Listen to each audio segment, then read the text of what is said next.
વિસાવદર અને કડી વિધાનસભા માટે કોંગ્રેસે પણ તૈયારીઓ શરૂ કરી દીધી છે। કોંગ્રેસે વિસાવદર અને કડી બેઠક માટે પ્રભારીઓની જાહેરાત કરી। બંને બેઠક માટે કોંગ્રેસે 4 પ્રભારીઓની જાહેરાત કરી છે। વિસાવદર માટે પરેશ ધાણાની વશરામ સાગઠિયાના નામની જાહેરાત, વિસાવદર માટે ઇન્દ્રનીલ રાજ્યગુરુ અને પૂંજા વંશ પણ પ્રભારી છે। તો કડી માટે જ્ઞાનીબેન ઠાકોર, જિગ્નેશ મેવાણીના નામની જાહેરાત કરી। કડી માટે કિરીટ પટેલ અને રઘુ દેસાઈ પ્રભારી રહેવાના છે।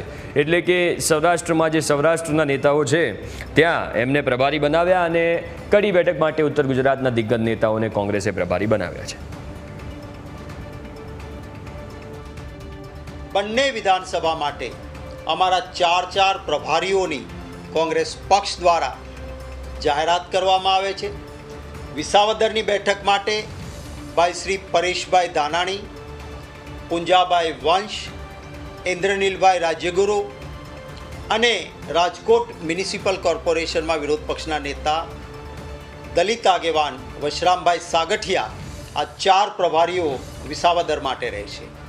કડી માટે લોકસભાના સાંસદ સિનિયર નેતા જ્ઞાનીબેન ઠાકોર, અમારા પ્રદેશ કોંગ્રેસ સમિતિના કાર્યકારી અધ્યક્ષ જિગ્નેશભાઈ મેવાણી, અમારા